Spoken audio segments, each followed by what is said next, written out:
السلام علیکم ورحمۃ اللہ وبرکاتہ۔ الحمدللہ رب العالمین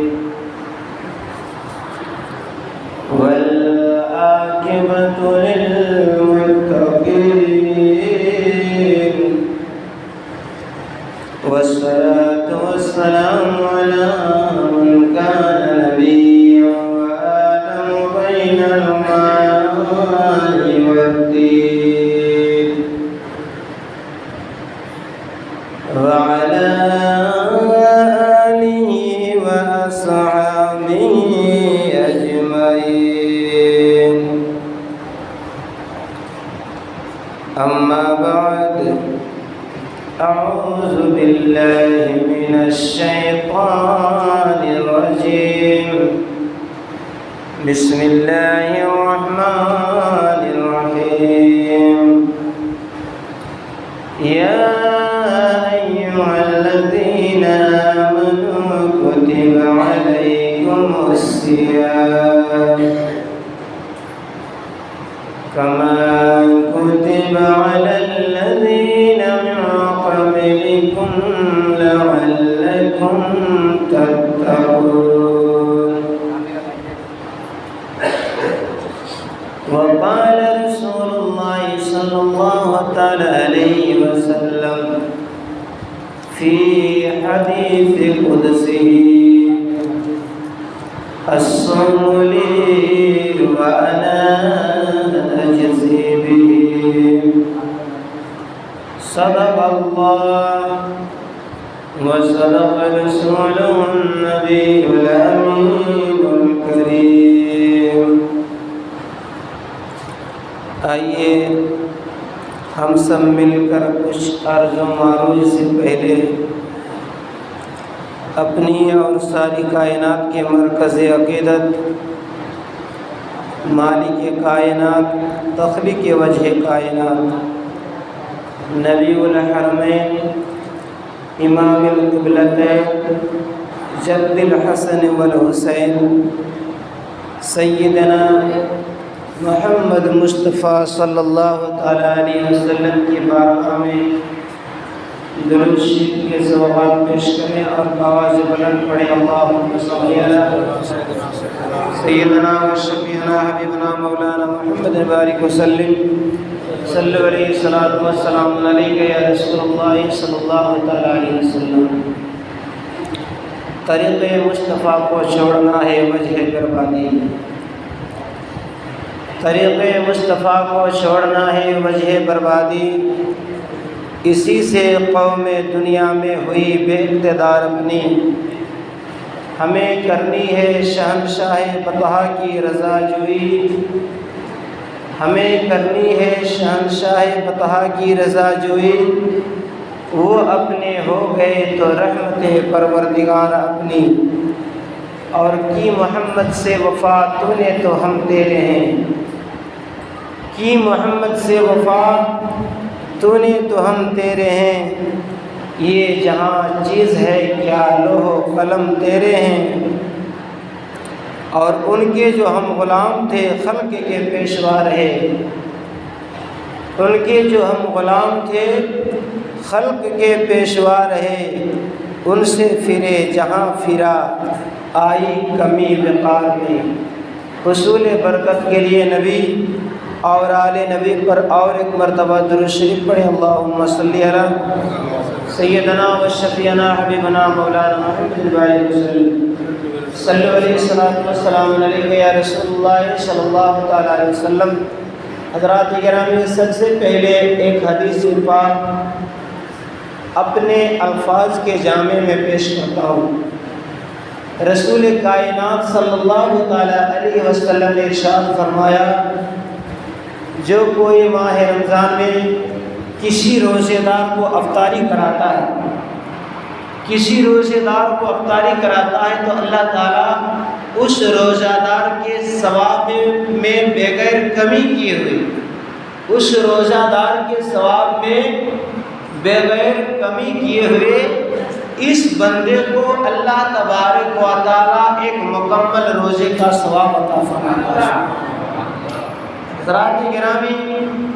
جب میرے آقا صلی اللہ تعالیٰ علیہ وسلم نے یہ ارشاد فرمایا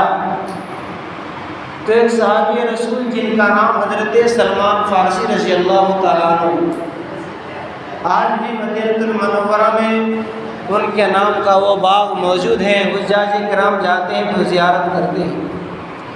حضرت سلمان فارسی رضی اللہ تعالیٰ عنہ نے عرض کیا، یا رسول اللہ، یا حبیب اللہ صلی اللہ علیہ وسلم، ہم میں سے کچھ ایسے بندے ہیں جن کی یہ استطاعت نہیں ہے، جن میں یہ حیثیت نہیں ہے کہ وہ روزہ دار کو افطاری کرا سکیں۔ یہ سن کر رحمت للعالمین نبی صلی اللہ علیہ وسلم نے ارشاد فرمایا، اور میرے پیارے صحابیوں سنو سنو سنو، یہ ثواب اس بندے کو بھی اللہ تبارک و تعالیٰ عطا فرمائے گا جو ایک کھجور سے یا ایک گھونٹ دودھ سے یا ایک گھونٹ پانی سے کسی روزے دار کا افطار کراتا ہے، اللہ تبارک و تعالیٰ اسے بھی یہ ثواب عطا فرماتا ہے۔ حضرات گرامی، غور کیجیے یہ کیسے رحمت و برکت و مغفرت کا یہ مہینہ ہے، جس کے آج 8 روزے ہیں اور انشاءاللہ غروب آفتاب تک 8 روزے مکمل ہو جائیں گے۔ مبارک ہو جو حضرات، جن حضرات نے افطاری کرانے کی نیت کر لی ہے، جو کرائیں گے مبارک ہو۔ کس لیے جانتے ہیں؟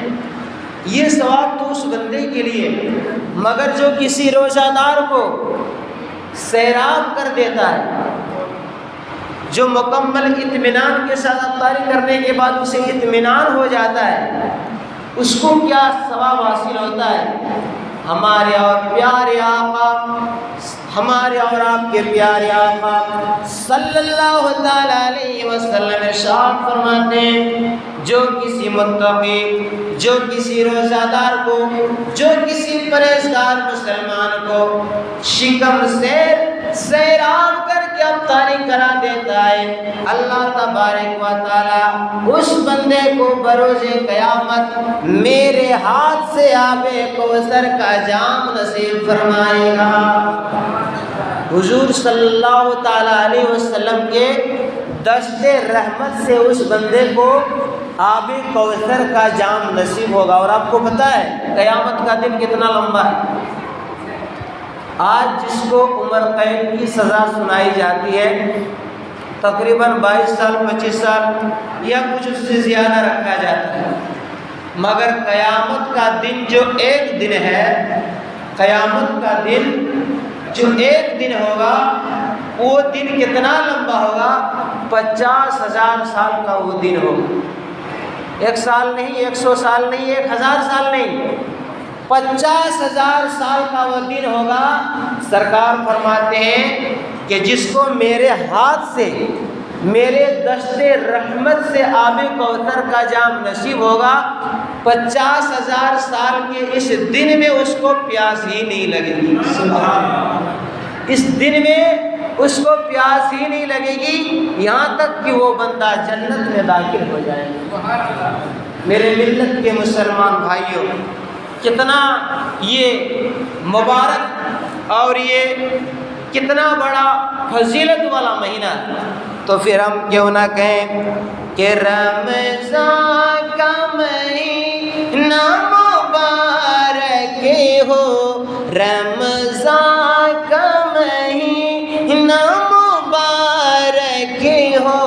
قرآن کا مہینہ مبارک ہو، قرآن کا مہینہ مبارک ہو، بندوں کو خدا کی طرف سے بہت، بندوں کو خدا کی طرف سے بہت احسان کا مہینہ مبارک ہو، احسان کا مہینہ مبارک کے ہو جزاک اللہ کہ رحمتیں برکتیں الفتیں لوٹ لو مہربان خدا کی بخشی سے دائنے ہاتھ سے رحمتیں برکتیں الفتیں لوٹ لو مہربان خدا کی بخشی سے لوٹ لو اس بہار اجل سے اس بہار اجل سے اس بہار اجل سے جنتیں لوٹ لو اس بہار اجل سے جنتیں لوٹ لو یہ اما کا مہینہ مبارک ہو رمضان کا مہینہ مبارک ہو قرآن کا مہینہ مبارک ہو ماشاءاللہ اللہ تعالیٰ تمام بھائیوں کو جزائے خیر عطا فرمائے میرے ملت کے مسلمان بھائیوں اللہ تبارک و تعالیٰ روزہ دار بندوں سے کتنی محبت فرماتا ہے سارا دن بے غیر کھائے پیے رہنے کی وجہ سے منہ سے بدبو نکلتی ہے ہمیں اور آپ کو وہ خراب لگتا ہے اس لیے ہم ایک دوسرے کے قریب اپنا منہ نہیں کرتے ہیں کہ اس بندے کو تکلیف ہو جائے گی مگر میرا پروردگار عالم ارشاد فرماتا ہے میرے نبی کا فرمان ہے میرے آقا ارشاد فرماتا ہے روزہ دار کے منہ سے جو بدبو نکلتی ہے یہ اللہ تبارک و تعالیٰ کے نزدیک مشک و عنبر سے بھی زیادہ پسندیدہ ہے اس لیے کوشش کریں ایک روزہ بھی چھوٹنے نہ پائے ایک روزہ بھی چھوٹنے نہ پائے ہرگز چھوٹنے نہ پائے کیونکہ جہاں اس کی فضیلت بہت زیادہ ہے وہیں پر اس کے جو نہیں رکھتے اس کے لیے عذاب بھی بہت بھیانک ہے ایک روایت کے مطابق 60 لاکھ سال تک اس بندے کو 60,000 سال تک اس بندے کو جہنم میں جلنا پڑے گا جو بغیر کسی مجبوری کے روزہ چھوڑ دیتا ہے ملت کے مسلمان بھائیوں شاعر لکھتا ہے کہ مشک و عنبر سے بہتر ہے خوشبو تیری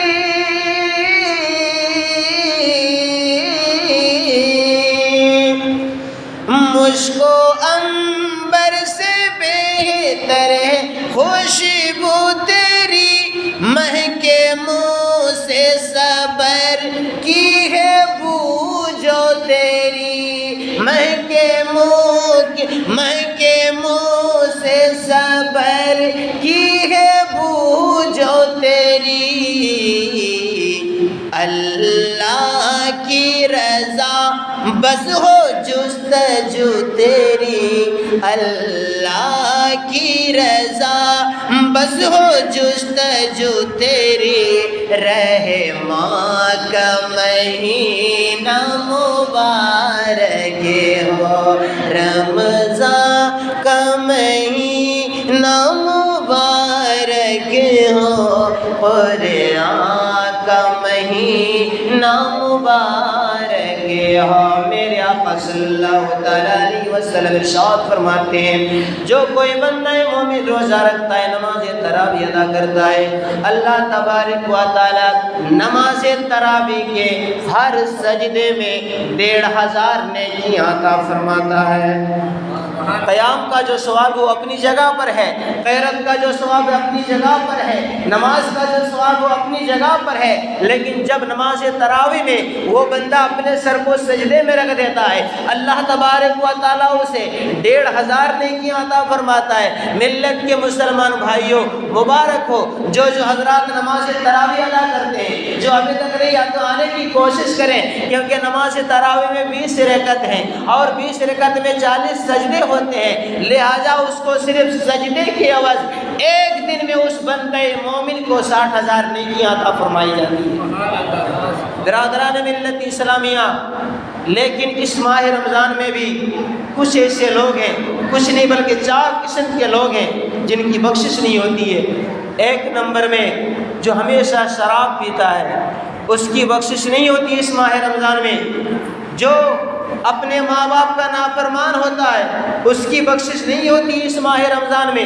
جو رشتہ داروں کے ساتھ جھگڑا کرتا ہے، اس کی بخشش نہیں ہوتی اس ماہ رمضان میں۔ اور جو اپنے دل میں کینہ رکھتا ہے، اس کی بخشش نہیں ہوتی ہے۔ اس لیے ملت کے مسلمان بھائیوں، رمضان کا مہینہ خلوص و محبت کا مہینہ ہے، بھائی چارگی کا مہینہ ہے۔ کسی سے کینہ نہ رکھیں، ہمارے سینے میں کسی مسلمان کے لیے کینہ نہیں ہونا چاہیے، بلکہ اس مہینے میں ہم اس طرح سے استغفار کی کثرت کریں، لا الہ الا اللہ محمد الرسول اللہ صلی اللہ تعالی علیہ وسلم کی کثرت کریں، درود پاک کی کثرت کریں کہ ہمارے سینے کے اندر کینہ نہیں بلکہ نبی کریم صلی اللہ تعالی علیہ وسلم کی محبت کا مدینہ رہے۔ برادران ملت اسلامیہ، چونکہ وقت بہت کم ہے، اس لیے بس آخری مسئلہ بتا کر کے اپنی گفتگو کو اختتام کی طرف لے جاتا ہوں، وہ یہ زکوٰۃ کا مسئلہ۔ دیکھیے، اسلام کی بنیاد 5 چیزوں پر ہے۔ پہلے نمبر میں کلمہ پڑھنا، اللہ کی وحدانیت کا اقرار کرنا، نبی کریم صلی اللہ علیہ وسلم کو آخری رسول ماننا، اور اس طرح سے انسان اسلام میں داخل ہو جاتا ہے۔ یہ پہلی چیز ہو گئی جس میں ہم اور آپ داخل ہیں۔ دوسرے نمبر میں نماز، تیسرے نمبر میں روزہ، چوتھے نمبر میں حج، اور اس کے بعد ہے زکوٰۃ۔ یہ 5 بنیادیں، اگر اس میں سے ایک بھی ہمارے پاس نہ ہو تو ساری عبادت اکارت چلی جاتی ہیں، ساری عبادتیں برباد چلی جاتی ہیں۔ آج ہمارے سماج کے، ہمارے معاشرے کے اکثر جو صاحب نصاب لوگ ہوتے ہیں، جو مالک کے نصاب لوگ ہوتے ہیں، جس پر زکوٰۃ فرض ہے، وہ لوگ زکوٰۃ نہیں دیتے ہیں۔ یقین جانیے، حدیث پاک کے اندر صراحت کے ساتھ ہے کہ جو بندہ صاحب نصاب ہے اور صاحب نصاب ہونے کے باوجود صاحب نصاب ہونے کے باوجود وہ بندہ اگر زکوٰۃ ادا نہیں کرتا ہے تو اس کی نماز، روزہ، حج اور دیگر وظائف کچھ بھی قبول نہیں ہوتا ہے۔ تو حضرات گرامی، اب اس بات کو ذہن نشین کر لیجئے، جو صاحب نصاب ہے، اور اس دور میں اکثر و بیشتر لوگ صاحب نصاب ہیں، حضرات اس لیے وہ زکوٰۃ کو پائی حساب کر کے چکانا ہے۔ چونکہ کچھ لوگ جس سے 50 روپے دے دیے، 100 روپے دے دیے، 500 روپے سمجھتے ہیں کہ ہمارے زکوٰۃ ادا ہو گئی۔ ایسا نہیں، زکوٰۃ یہ فرض ہے اور صدقہ فطر واجب ہے، اور صدقہ فطر تو ماشاءاللہ ہر کوئی دیتے ہی ہے، اور صدقہ فطر کا اعلان بھی ہو چکا ہے 60 روپیہ۔ تو آپ حضرات صدقہ فطرہ جو ہے وہ 60 روپے ادا کریں گے، اور زکوٰۃ کا جہاں تک مسئلہ ہے اس پر بغور جو ہے انسان غور و فکر کریں تحقیق سے۔ جو لوگ صاحب نصاب ہیں، اگر زکوٰۃ نہیں دیں گے تو آپ کے سارے اعمال غارت چلے جائیں گے، اور یقین جانیے یہ